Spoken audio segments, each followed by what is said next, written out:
Have you ever found yourself sitting alone in a quiet house, surrounded by photos of happier times, wondering how your social life seemed to evaporate after turning 60? You're not alone. A shocking 43% of adults over 60 report feeling regularly lonely, even those with families nearby. But here's what most people don't realize. Loneliness at this stage isn't just uncomfortable. Research from Brigham Young University shows it's as damaging to your health as smoking 15 cigarettes daily. I've spent the last 18 years studying social connection in older adults, and what I've discovered will surprise you. The conventional advice about joining clubs or calling family more often barely scratches the surface of what truly works. Today, I'm sharing 3 science-backed hacks that have helped thousands of my clients transform their social lives after 60, and not one involves awkward small talk or forced socializing.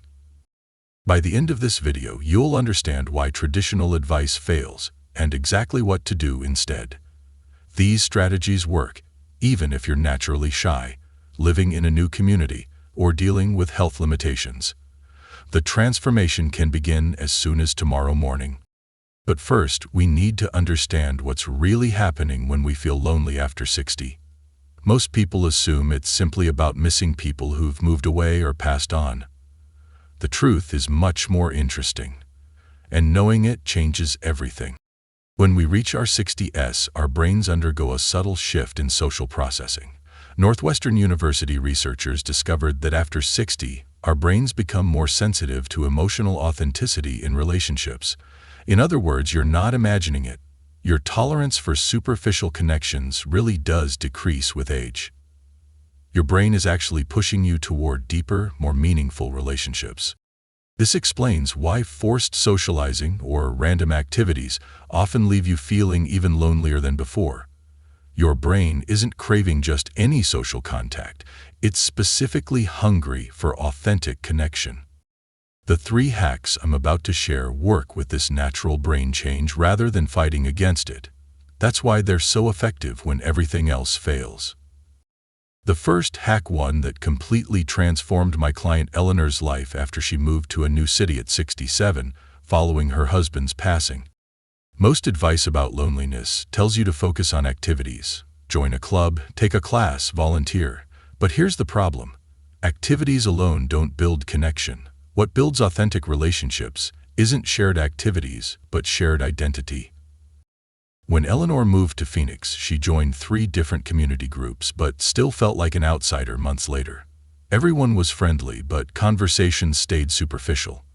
The breakthrough came when she stopped trying to find friends and instead reconnected with a forgotten piece of her identity. In her 30s, Eleanor had been passionate about environmental conservation but set it aside during busy career and family years.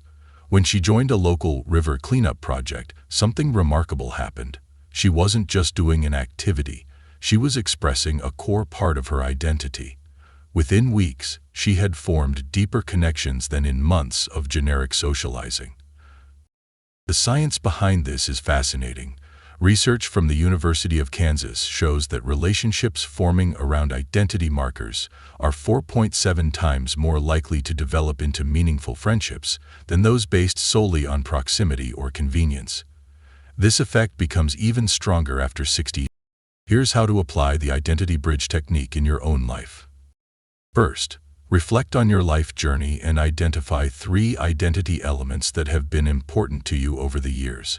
These might be causes you care about, creative pursuits you've enjoyed, professional skills you've developed, or cultural heritages that matter to you. The key is finding something that resonates at a deeper level than just a casual interest. For instance, if you were once passionate about photography but haven't picked up a camera in years, that dormant identity can become your bridge. If you've always been the family storyteller, that's an identity marker. If your professional expertise was in accounting, education, or healthcare, those skills remain part of your identity even after retirement. Second, look for ways to express this identity in a group context. This doesn't necessarily mean joining formal organizations. Sometimes informal gatherings around shared interests create even stronger bonds. The crucial element is that others can recognize and connect with that aspect of your identity. Eleanor didn't just join any environmental group. She specifically joined a hands-on project where her passion for conservation became visible to others. This created natural openings for authentic connection that didn't feel forced or awkward. Third, be patient but persistent. Authentic connections don't happen overnight. Commit to expressing your identity consistently for at least 2 months before evaluating results. This gives potential connections time to recognize the authentic you. What makes this approach so powerful after 60 is that it bypasses small talk and surface-level chit-chat. It creates immediate depth by connecting through something meaningful to you. You're not just a retiree or a grandmother or a widow. You're someone with unique passions and perspectives. Imagine how different it feels walking into a room where people already recognize a core aspect of who you are, versus walking in as a complete stranger trying to make small talk. That's the difference the identity bridge technique creates. I've seen this work for even the most introverted clients. Martin, a 72-year-old former engineer who described himself as allergic to socializing, found connection through a community science project where his analytical skills were valued. He didn't have to force conversation, his contributions spoke for themselves, and relationships formed naturally around this shared work. If you're watching and this resonates with you, type identity in the comments. I'd love to know what aspect of your identity might become your bridge to new connections.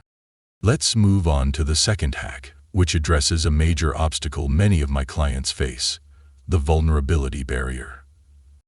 Here's a paradox that surprises many people. After 60, we simultaneously crave deeper connections and become more guarded about opening up. This creates a connection deadlock that traditional advice doesn't address. Meet Richard, a 65-year-old retired professor who found himself increasingly isolated after retirement. He was surrounded by acquaintances but had no one he could talk to about his concerns about aging or his feelings about this new phase of life. "I don't want to burden anyone," he told me, "and honestly it feels uncomfortable to share those things at my age."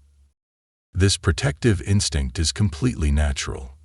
Harvard psychology research shows that by age 60, we've experienced enough relationship disappointments to become more selective about who we trust.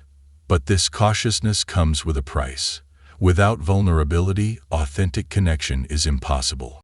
The reciprocal vulnerability method breaks this deadlock by creating safe pathways to meaningful sharing. Here's how it works.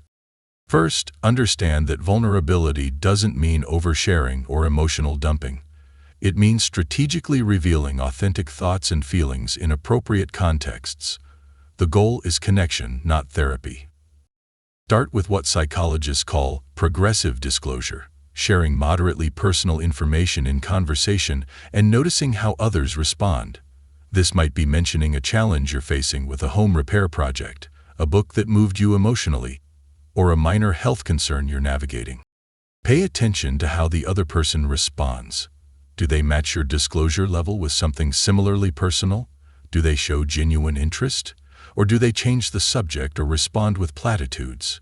This response tells you whether this person is a candidate for deeper connection. Richard began practicing this technique during his weekly coffee shop visits. Instead of the usual weather talk, he mentioned to a regular acquaintance that he was finding it challenging to structure his time in retirement.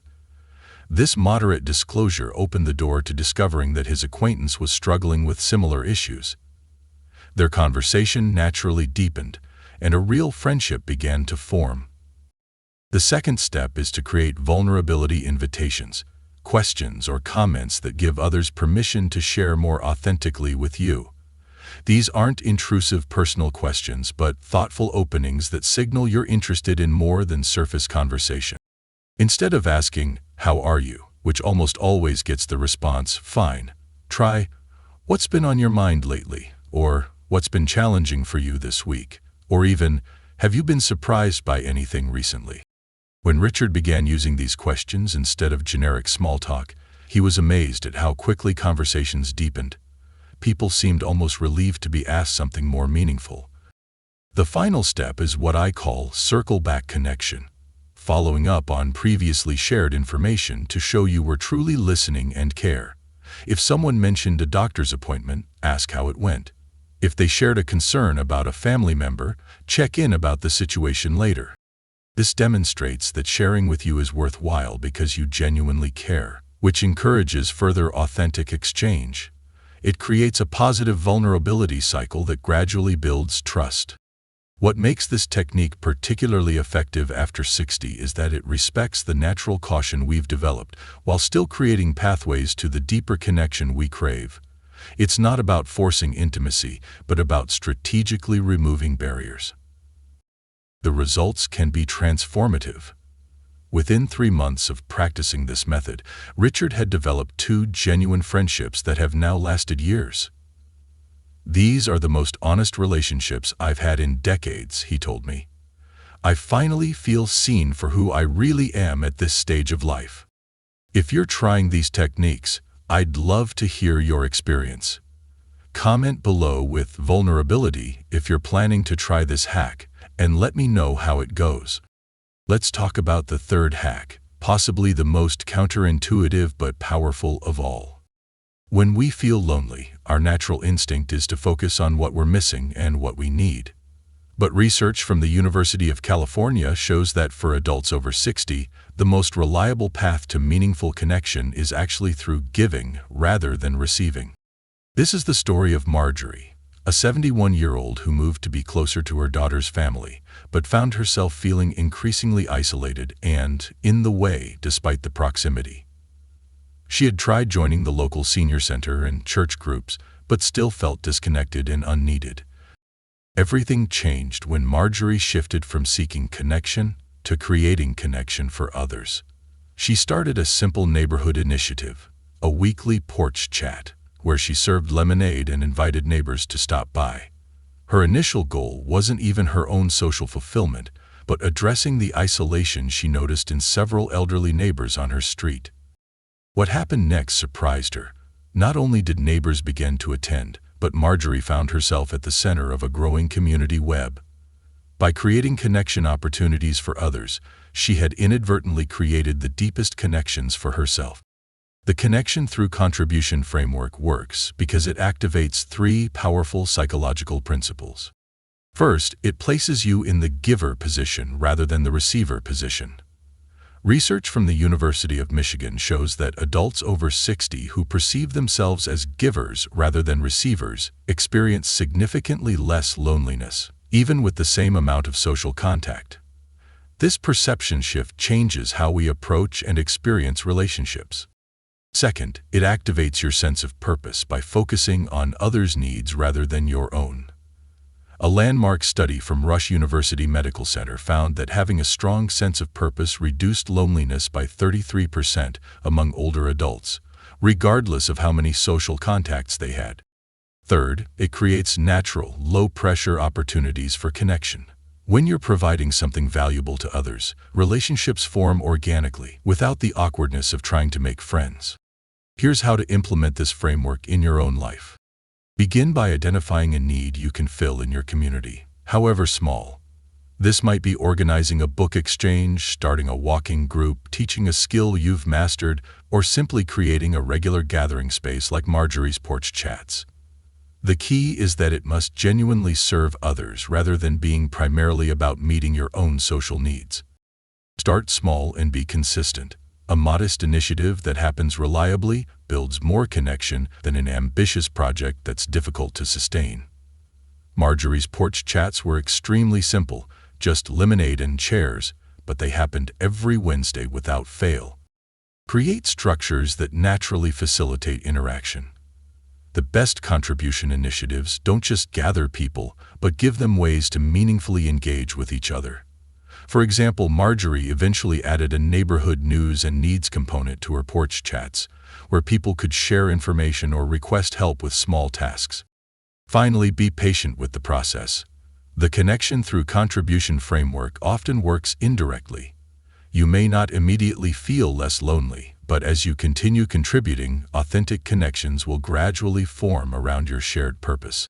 What makes this approach especially powerful after 60 is that it directly addresses a core emotional need at this life stage: the need to feel useful and to leave a legacy, however modest. By contributing to others' well-being, you satisfy this deeper need while also building meaningful connections. For Marjorie, the transformation was profound.